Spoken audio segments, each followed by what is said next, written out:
अगर हम वो करें जो परमेश्वर कहता है तो परमेश्वर वो कह रहा जो हम कहते हैं। यानी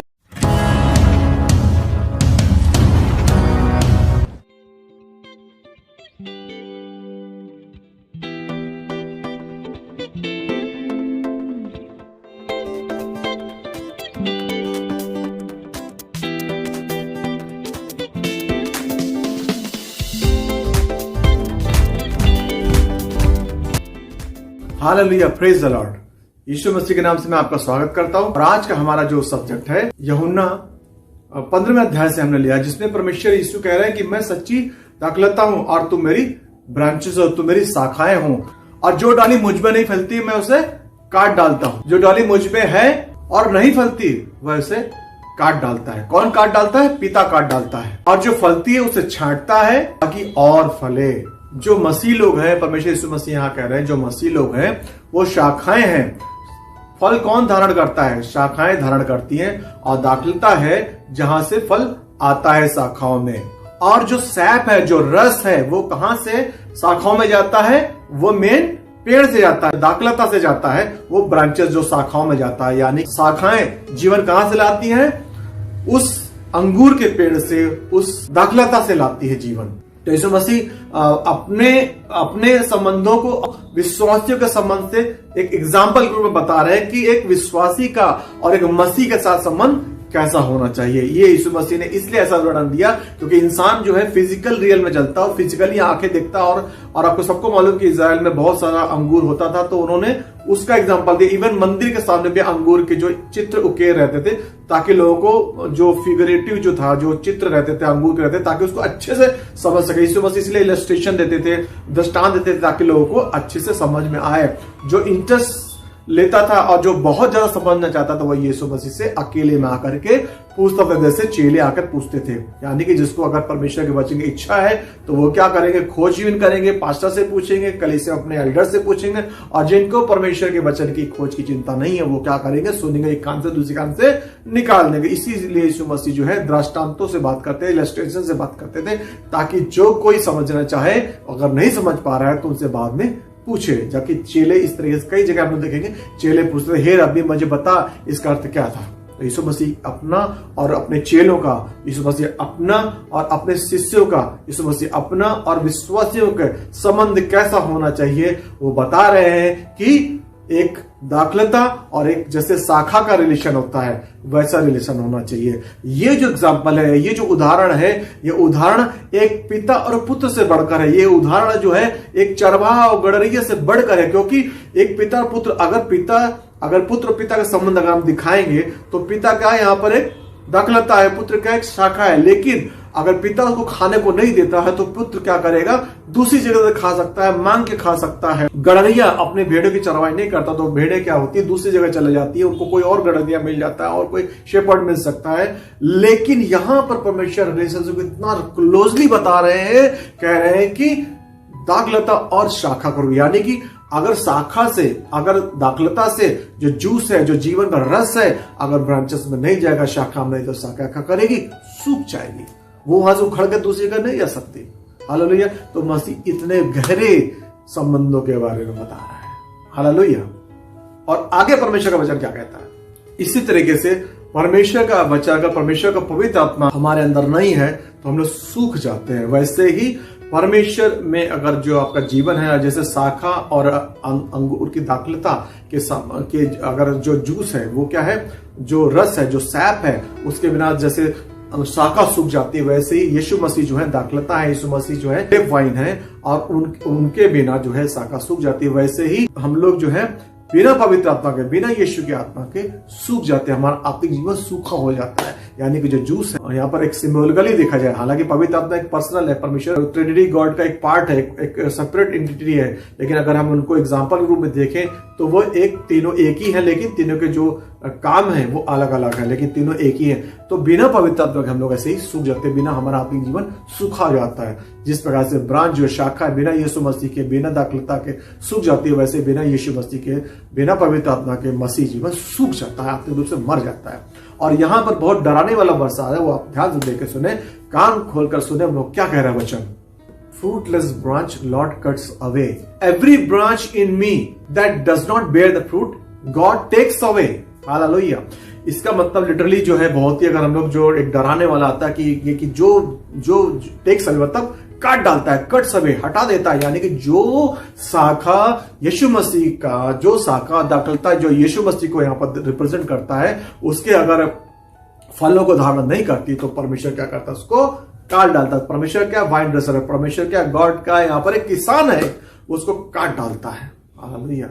यानी कि जीवन की पुस्तक से नाम काट देता। ऐसा करके भी कई बार आपको मैसेज सुना होगा, लेकिन यहाँ पर एक दूसरा रूप में आपको बताना चाहूंगा। मत्ती की 3:10 में लिखा है, जड़ पे कुल्हाड़ा रखा है और उसको काट डालता है, यानी कि जो शाखा फल नहीं लाती है उसको परमेश्वर काट डालता है। लेकिन जबकि अगर हम लोग को इस इंग्लिश वर्जन को अगर हम उसको ग्रीक में पढ़ेंगे तो वहां पर टेक्स अवे, कट्स अवे का मतलब है एरो, AIRO। एरो मतलब होता है लिफ्ट अवे। जो ग्रीक में जो इसका ट्रांसलेशन किया गया है वो इंग्लिश में उसको कट्स अवे, काट डालता है, टेक्स अवे करके लिखा, जबकि वो ग्रीक में हो एरो वर्ड हुआ है। एरो मतलब, अगर एरो का ग्रीक वर्ड का मतलब हम लोग देखें, उसका मतलब lift away, lift up. Arrow का मतलब होता है कि ऊपर उठाना, यानी कि यीशु मसीह यहाँ पर जो जनरली जो हिंदी में जो इसका ट्रांसलेशन हुआ है, जो इंग्लिश में ट्रांसलेशन हुआ है, उसका मतलब ये हो रहा है कि काट डालता है, हटा देता है। जबकि यहाँ पर अगर हम लोग ग्रीक में जो ओरिजिनल ग्रीक में लिखा गया है, जो नया नियम जो है, उसका मतलब होता है ऊपर उठाना, यानी कि यीशु मसीह जो शाखा है जो नीचे चली गई। अगर आप देखेंगे अंगूर का जो शाखा को देखेंगे, हनरी जो अंगूर की खेती होती है तो वो एक ट्रेल पर रखी जाती है, एक ऊंचाई पर रखी जाती है। आपने देखा होगा ऊंचाई पर रखा जाता है, जो एक लता होती है उसको ऊंचाई पर रखते हैं ताकि, और वो जब आप अगर अंगूर की खेती देखेंगे तो इस तरीके से, जैसे एक ऊपर की हुई शाखा है, कोई एक ट्रेल है और ऐसे दूसरी ट्रेल है, उस पर अंगूर की जो है लताएं रहती हैं और वो आपस में ऐसी क्लब रहती है, जुड़ी रहती हैं। और अगर वो नीचे धरती पे चली जाती है तो उस पर सूरज की रोशनी नहीं आती है, वो क्या करती है, वो नष्ट हो जाती है। तो किसान क्या करता है, उसको उठाता है और उसको ऊपर कर देता है, यानी कि ऊपर जो ऐसे ऐसे तार लगे होते हैं उन पर कर देता है ताकि वो डस्ट ना हो और ज्यादा पानी पाए, ज्यादा धूप पाए, ताकि वो खिले।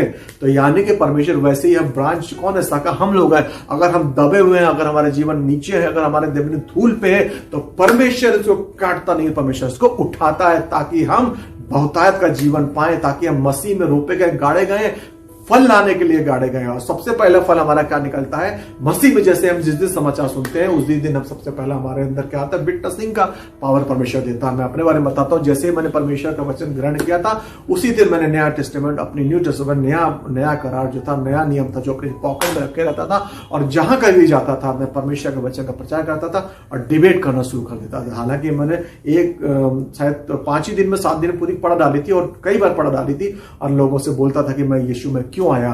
तो उसके बाद डिबेट होती थी, हम लोगों से मेरी चर्चा होती थी, वाद विवाद होता था, और मैं अपने जो परमेश्वर में क्यों आया, मैं उसको अपने आपको न्याय संगत करके वचन से बताता था।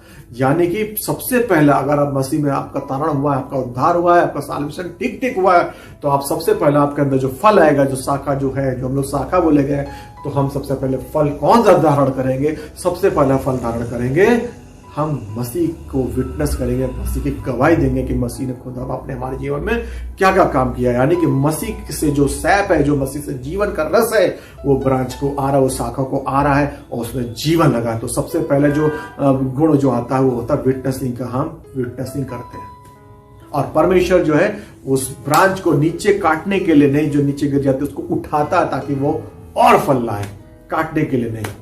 लिफ्ट अप, एरो, ऊपर उठाता है। इसलिए हम लोग देखते हैं यीशु मसीह ने मरकुस के 5:12 में देखेंगे, यीशु मसीह ने उस दुष्ट आत्मा, जिसके अंदर बहुत सारी दुष्ट आत्मा, यीशु मसीह ने उसके जीवन को, जो मिट्टी में था, जो एक वो शाखा था जो मिट्टी में थी, धूल पे थी, उसको परमेश्वर ने उसको एरो किया, उसको लिफ्ट अप किया, उसको काटा नहीं, उसको, ताकि वो बहुतायत का जीवन लाए। उसके बाद बाइबल बताती है कि यीशु मसीह के पीछे पीछे वो चलने लगता है। यीशु मसीह बोलता है तो यहाँ रहे, लेकिन वो बोलता है यहीं रहे, लेकिन वो बोलता है कि मसीह मैं तेरे साथ चलूंगा। और इस तरीके से परमेश्वर ने मत्ती 8:32 में और 9:32 में और मरकुस 1:23 में, जिसके अंदर दुष्ट आत्मा थी, उसको परमेश्वर, जिसका नीचे दबा हुआ था, जो जमीन में था, जो धूल में था, उसको परमेश्वर ने उठाया, उसको नीचे दबाने के लिए नहीं छोड़ा।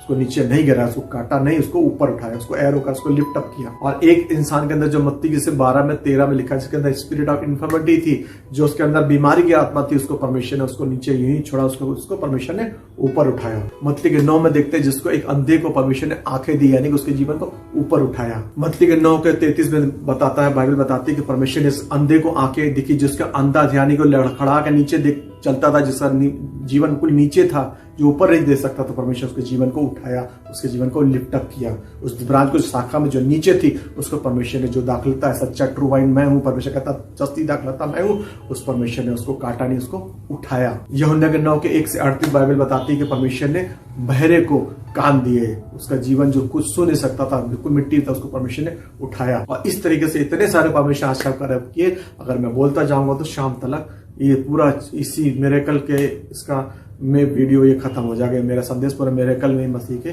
में खत्म हो जाएगा। मैं ये बताना मांगता हूँ कि परमेश्वर उस जो डाली है, जो शाखा है, जो फल नहीं लाती, तो परमेश्वर उसको बाइबल जैसा लिखा है काट डालता, काट नहीं डालता। परमेश्वर उसमें ग्रीक में लिखा एरो, उसको लिफ्ट अप करता, उसको उठाता है ताकि वो और फल लाए। और परमेश्वर ने जो लाजर था, जो 4 दिन से मरा हुआ था, जिसका वर्णन यूहन्ना के 11 में परमेश्वर ने उसको भी उठाया, कहा, आवाज उठा के कहा, हे लाजर बाहर आ। मत्ती के 9 के 18 में यायर की लड़की जो मर गई थी, परमेश्वर ने वहां पर रोने पिटने वालों को बाहर किया और उसको कहा कि बाहर आ, उसको मिट्टी से, उसको मृत्यु से बाहर निकाला। और एक विधवा स्त्री जिसके जीवन में सब कुछ चला गया था, जिसका वर्णन लूका 7 के 12वें से 15वीं लाइन में है, उस विधवा स्त्री 9 के आखिरी सहारे को परमेश्वर ने नहीं छोड़ा और उसके जीवन को भी उठाया। शादी में जहां पर काना विवाह समारोह में जहां पर दाखरस खत्म हो गया था, यीशु मसीह ने उस विवाह समारोह में, जो पहला उनका विवाह समारोह था काना के विवाह समारोह में, जिसका वर्णन यूहन्ना के 2 के 1 से 11 में, वहां पर परमेश्वर पानी को दाखरस में बदल दिया। तो मैं ये बताना चाह रहा हूं कि परमेश्वर यहाँ जो वर्ष है जहां पर लिखा है कि जो डाली फल नहीं लगती परमेश्वर उसको काट डालता है, मैं यहाँ ये बताना चाह रहा हूँ, इसका मिस ट्रांसलेशन है, जो डाली फल नहीं लाती है परमेश्वर क्या करता है, उसको उठाता है, काटता नहीं है ताकि वो और फल लाए। इसके आगे वचन कहता है, ध्यान से सुनिए, इसके आगे वचन क्या कहता है, लिखता है कि छांटता है ताकि और फल लाए, यानी कि जो फल लाए उतना ही नहीं और फल लाए। यानी कि गलातियन 5 के 22 और 23 में लिखा है कि परमेश्वर के 9 फल क्या हैं, अगर उसका वर्णन हम लोग देखेंगे, आत्मिक फल प्रेम, आनंद, शांति, धीरज, कृपा, भलाई, विश्वास, नम्रता और संयम है। यानी कि जब हम मसीह में आते हैं तो हमारा सबसे पहला फल आता है। देखो, आपको बहुत बड़ा सरमन, आपको बहुत बड़ा संदेश आता ना हो सकता है, आपको पूरी बाइबल याद ना हो, आपने पूरी बाइबल नहीं पढ़ी, लेकिन जिस दिन आप परमेश्वर में आते हैं तो सबसे पहला फल जो मैंने बताया वो पहला होता है। सबसे पहले जो शाखा होती है, जो ब्रांच होती है, वो डाली जो होती है, सबसे पहला वो क्या फल लाती है, विटनेसिंग, यीशु के प्यार के बारे में बताती है कि यीशु मसीह ने हमारे जीवन में काम क्या किया, और जहां जिस जगह होती है वहीं पर वो इस बारे में बताती है। पहला फल उसका यही होता है जो परमेश्वर को बहुत भाता है, सबसे ज्यादा परमेश्वर को ये भाता है। और परमेश्वर का विटनेसिंग क्या करते हैं, यूहन्ना का 30 में लगी, परमेश्वर ने जगत से इतना प्रेम किया ताकि इकलौता अपना पुत्र दे दिया, ताकि जो कोई विश्वास करे, जो कोई मतलब कोई भी जो कोई विश्वास कर नाश न हो, आनंद जीवन पाए। ये परमेश्वर की सामर्थ है, जो परमेश्वर का सामर्थ है। जब ये सामर्थ जाती है, जब आप किसी को बताते हैं, तो वो जो है आप नहीं जानते हैं कि पवित्र आत्मा की सामर्थ उसके जीवन में क्या काम कर सकती है। ये सिर्फ पिता और उस पवित्र आत्मा और यीशु को ही मालूम है। आपका काम क्या है, सिर्फ उसको विटनेस कर देना, उसकी गवाही बता देना। उसके बाद जब आप मसीह में आते हैं, मसीह में, और उसके बाद जब आपकी जर्नी यहाँ से शुरू होती है और जब आप ग्लोरी में जाते हैं, इस बीच के जो बीच की जो यात्रा है, जो जर्नी है, वहां पर आपका love, peace, endurance, kindness, self control, meekness, यानी कि प्रेम, नम्रता, भलाई और विश्वास, और ये जितने भी हैं आत्मा के फल, वो आपके अंदर धीरे धीरे विकसित होते हैं। जिस दिन आप मसीह में आते हैं, पहले ही दिन से आपके अंदर परमेश्वर के गुण प्रकट, आपके फल प्रकट नहीं होते हैं, लेकिन धीरे धीरे धीरे एक ही दिन में आप आई एम इन जॉय, मेरे बहुत सारा आनंद है, या मैं बहुत ही प्रेम में हूँ। हो सकता है आपने लोगों को क्षमा ना किया और जिन्होंने आपका दिल तोड़ा हो, एक दिन में आप क्षमा करना नहीं सीखेंगे, एक दिन आप संयम करना नहीं सीखेंगे। हो सकता है आपको कुछ ऐसी चीजें हैं जो सेल्फ कंट्रोल नहीं है, आपको अंदर कंट्रोल नहीं है, जैसे आपको ऐसी चीजें, आप ऐसी पिक्चरें देखते हैं जिसके अंदर आपको कंट्रोल नहीं है, आप ऐसे गाने सुनते हैं जिससे आपको कोई फायदा नहीं होता है, या ऐसी पोर्नोग्राफी देखते हैं, जो भी ऐसी चीज देते हैं जो बस परमेश्वर को भाती नहीं है, वो एक दिन आप छोड़ नहीं पाते हैं। लेकिन उसके लिए परमेश्वर आपको संयम देता है, आपको परमेश्वर एक कंट्रोलिंग पावर देता है जिसपे आप जयवंत होते हैं। झटके में भी होता है काम। ये नहीं करो कि एक दिन की प्रार्थना से नहीं होता, एक झटके भी पवित्र आत्मा करता है, लेकिन हर केस में परमेश्वर एक जैसा काम नहीं करता है। परमेश्वर के काम करने का तरीके हजार तरीके, अलाउड थाउजेंड्स वेज, परमेश्वर हजार तरीके से काम करता है। एक ही तरीके का मेथड जो हम जानते हैं वो नहीं करता। हम लोग क्या करते हैं, परमेश्वर को टाइप कर देते हैं। परमेश्वर अपने हिसाब से काम कर सकता है, अपने हिसाब से काम करता है। तो जो आपके नौ हैं, जो आपके फल हैं, वो आपके धीरे धीरे विकसित होते हैं जब आप परमेश्वर के पवित्र शास्त्र को पढ़ते हैं और पवित्र आत्मा की सहभागिता में अगुवाई में चलते हैं और परमेश्वर का समय बिताते हैं, प्रार्थना करते हैं, तो धीरे धीरे वो परमेश्वर के फल जो है विकसित होने लगते हैं। यानी कि जो अंगूर का पेड़ है, जो परमेश्वर का जो दाखलता है, उसकी जो शाखाएं जो हम लोग हैं, धीरे धीरे हम लोग फलों में बढ़ने लगते हैं। और ये देखिए, ये जो फल जो आते हैं, ये शाखाएं फल प्रोड्यूस नहीं करती हैं। ये फल कहां से आते हैं? ये दाखलता से आते हैं। हालेलुया। जो ब्रांच है, जो शाखा है, ये सोचे कि मैंने प्रोड्यूस किया तो घमंड आ जाता है। ये फल किसके होते हैं? ये फल जो है अंगूर की दाखलता के होते हैं, वाइन के होते हैं, जो ब्रांचेस में आते हैं। यानी कि हम क्या करते हैं, हम समय गुजारते हैं ताकि हम और गहराई में जाएं, तो हम धीरे धीरे फलों में बढ़ने लगते हैं। हमारे जीवन में वो फल लोगों को दिखते हैं, तब लोगों के जीवन में काम होता है। अगर आप लोगों से बोलेंगे कि देखो मैं प्रेम, सत्य, संयम और कृपा भलाई में बढ़ गया, और आप पता लगा लोगों से गाली से बात करते हैं, आप लोगों से क्रोध से बात करते हैं और लोगों को क्षमा नहीं करते, तो लोग कहेंगे क्या है, तो जैसे पहला मसीह में पहले था और आज उससे और ज्यादा खराब हो गया। उससे आप मसीह का और जो आप मसीह यीशु मसीह का जीवन पत्रियां और आप मसीह का नाम खराब करते हैं। परमेश्वर का वचन ये मांग रहा है, बताना मांग रहा है कि आप अपने आप से कुछ नहीं कर सकते। शाखा अपने आप में कुछ नहीं है, ब्रांचेस अपने आप में कुछ नहीं है। जब वो मसीह में ग्रैब करी जाती है, जब यीशु मसीह का जो सैप है, जो मसीह का जीवन का रस है, जीवन जल की नदियां हैं जो इनर बीइंग से, आत्मिक से जो बहती हैं, और वो आपके जीवन आती हैं, जो आपके जीवन में आती है, तो आपके जीवन से जो जहां सूर्य संसार में जो सूखा पड़ा है, उससे आपके द्वारा उस मेन शाखा, मेन दाखलता से, वाइन से आपके जीवन में आता, वहां से आप जो है दूसरों तक उसको फैलाते हैं। और ट्रिम्स एंड क्लीन, परमेश्वर छांटता, यानी छांटता, छटाई क्या करता है? जो चीज खराब चीजें होती है उनकी छटाई करता है। डेड पार्ट्स होते हैं, जो डेड से होता है, वो क्या करता है? किसान उनको काट देता है, पिता उनको काट देता है। हालेलुया। ताकि वो और फल लाएं। जैसे कुछ पत्ते होते हैं जो पीले हो जाते हैं, या कुछ ऐसे जो, तो उसको क्या करते हैं? छटाई होती है ताकि वो और फल लाए।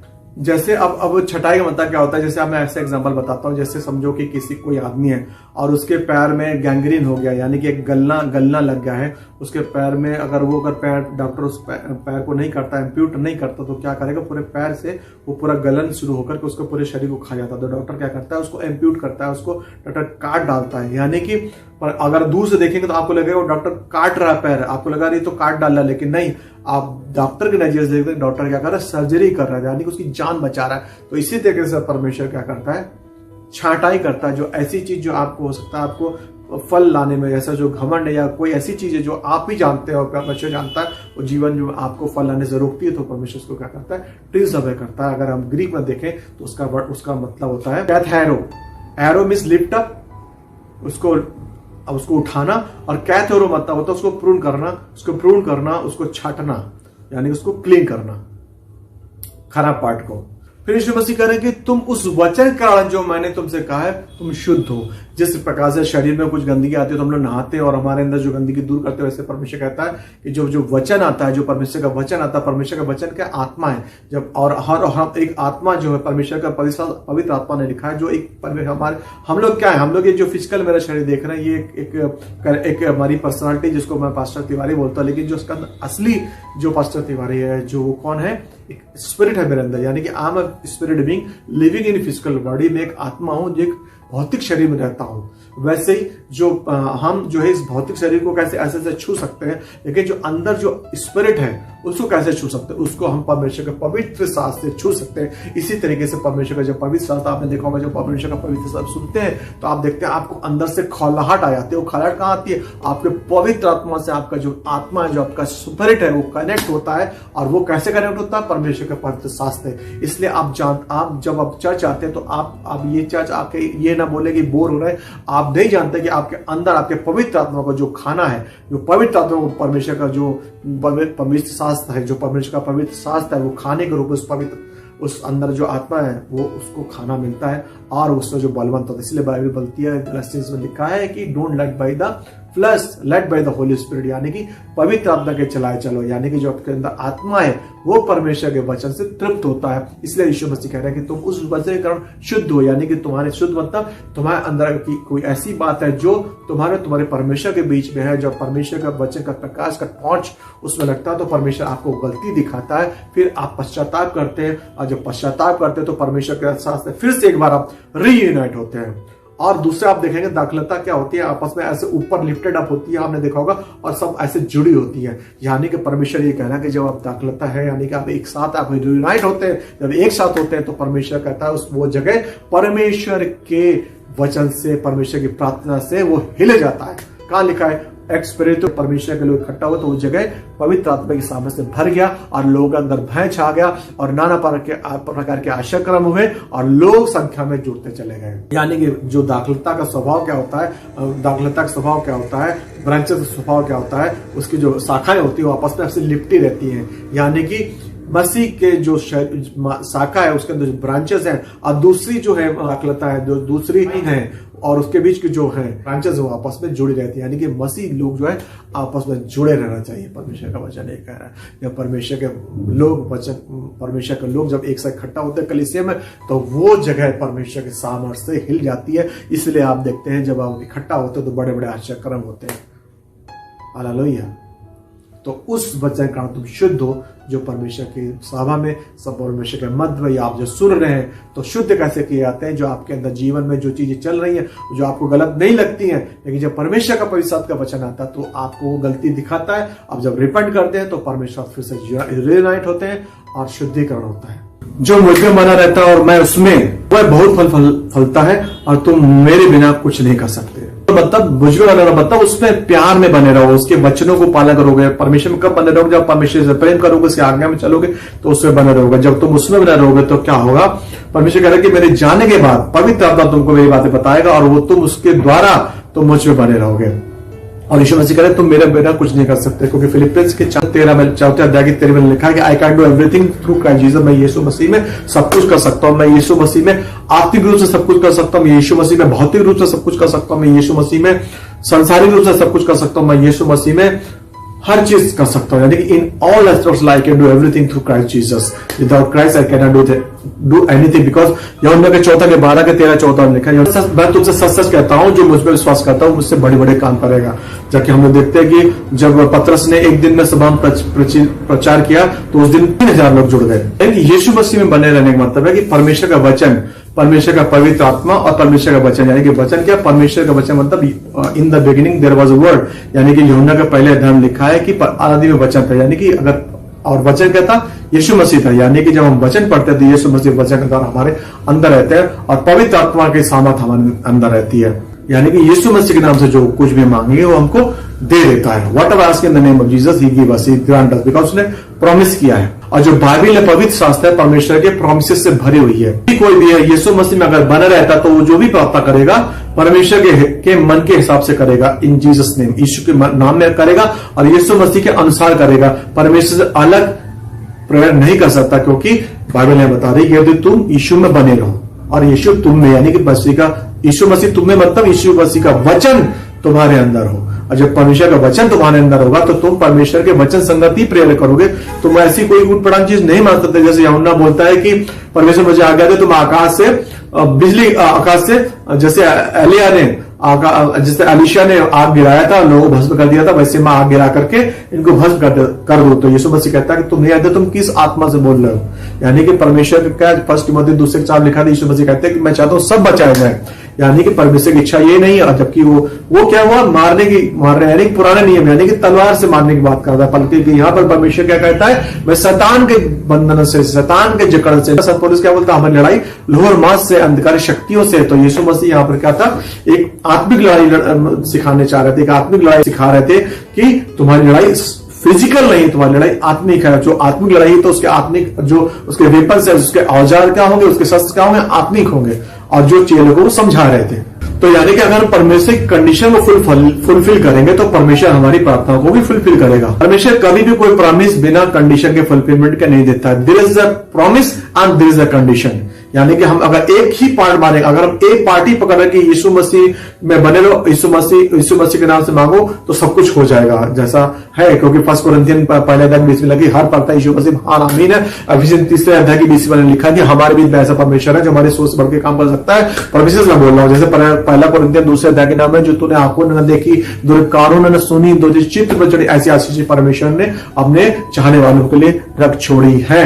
और यिर्मयाह 29 के अध्याय की 11 में लिखा है कि तुम्हारे लिए परमेश्वर की जो भी योजनाएं भलाई की है। ये सब तो प्रोमिस। कंडीशन क्या है? परमेश्वर कह रहा है कि तुम यदि मुझ में रहो, यानी कि मेरी जो आज्ञाएं हैं वो अगर तुम पालन करो और मेरे नाम से मांगो तो मैं तुमको दे दूंगा, जो चाहो वो दे दूंगा और तुम मुझसे बड़े बड़े काम करोगे। तो चेले बड़े बड़े काम कैसे करेंगे?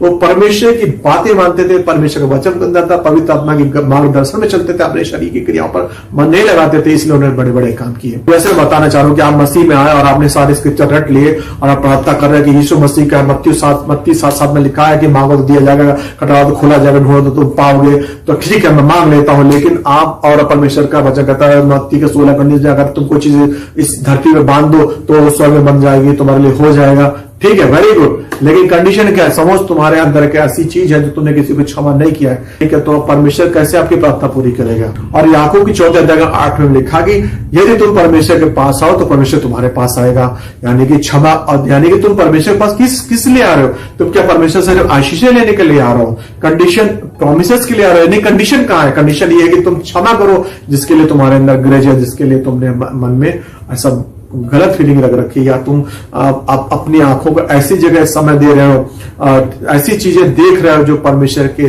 निगाह में, परमेश्वर के सामने वो और पवित्र आत्मा के सामने वो गलत है, तो कैसे तुम्हारी इच्छाएं पूरी होंगी? कैसे? परमेश्वर भजन संहिता में लिखा है, 37 में लिखा है कि Lord will fulfil your desires, यानी कि तुम्हारी लालसाओं को पूरी करेगा। लेकिन ये प्रॉमिस है, कंडीशन कहां है?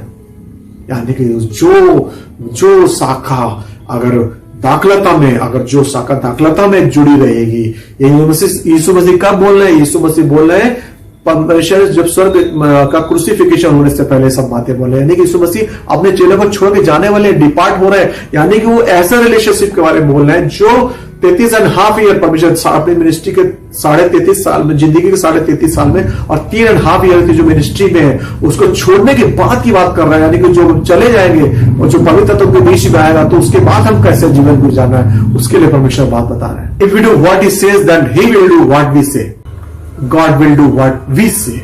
यानी कि ये यूहन्ना 14:13 का ये निचोड़ है कि अगर हम वो करें जो परमेश्वर कहता है तो परमेश्वर वो करेगा जो हम कहते हैं। यानी कि जब परमेश्वर का पवित्र शास्त्र पढ़ते हैं तो हम जब प्रार्थना करते हैं तो परमेश्वर से हम बातें करते हैं, लेकिन जब पवित्र शास्त्र पढ़ते हैं तो परमेश्वर हमसे बातें करता है, हमारा करेक्शन करता है कि ये बेटे, मेरी बेटी, तुम कहाँ गड़बड़ी। तो मैं आज का अगर वचन सुन रहे हैं, अगर वचन देख रहे हैं, तो मैं आपको बताना मांगता हूँ कि यदि आज तक आप सिर्फ आशीषों के लिए आपने सिर्फ प्रोमिसेस क्लेम किए, परमेश्वर के सारे जो है वरदानों को क्लेम किया, कंडीशन आपने छोड़ रखी और जीवन में प्रार्थना आपकी याचना जो है पूरी नहीं हो रही, तो मैं यीशु मसीह के नाम से आपको बताना चाहता हूं कि एरो, परमेश्वर want to lift you up. परमेश्वर तुम्हें काट के हटाना नहीं चाहता, परमेश्वर तुमको चाहता है कि उठाए ताकि तुम और फल लाओ और उसके बाद बहुतायत के फल लाओ और बहुतायत का जीवन तुम्हारे अंदर हो, ताकि तुम वो काम कर सको जैसे आप तुम ये क्लेम कर सको, तुम जय कुछ समय चलो और ये बोलने पाओ फिलिपियंस के 4 अध्याय की 13वीं लाइन में कि मैं मसीह में सब कुछ कर सकता हूं, I can do everything in Christ Jesus. परमेश्वर इन सब बच्चों आपको आशीष दे, आमीन। Praise the Lord. हमें उम्मीद है कि आपको हमारे वीडियोस पसंद आ रहे होंगे और आप बहुत कुछ सीख रहे होंगे, उनसे मसीह में बढ़ने में, बाइबल के वचनों को समझने में आपको मदद मिल रही होगी। तो फिर देर किस बात की, जल्दी से हमारे YouTube channel life in Christ को सब्सक्राइब कीजिए और साथ ही साथ बेल आइकन भी दबा दीजिए ताकि हमारे लेटेस्ट वीडियोस के अपडेट्स आपको मिलते रहें और आप हमारा कोई भी वीडियो मिस ना करें। और हाँ, दूसरों के साथ ज़रूर शेयर कीजिए ताकि वो लोग भी बाइबल के वचन की समझ में और यीशु के साथ अपने मजबूत रिश्ते में आगे बढ़ सके, उन्हें भी यीशु के आने के दिन के लिए तैयार होने में मदद मिल सके और बहुत से ऐसे लोग जो नहीं जानते मसीहा को, वो जान सके अपने सच्चे परमेश्वर और ज़िंदा खुदा को। और साथ ही साथ हमारा जो फेसबुक पेज है वॉल ऑफ फायर, उसको भी ज़रूर से फॉलो कीजिए और ज्वाइन कीजिए। Thank you and God bless you.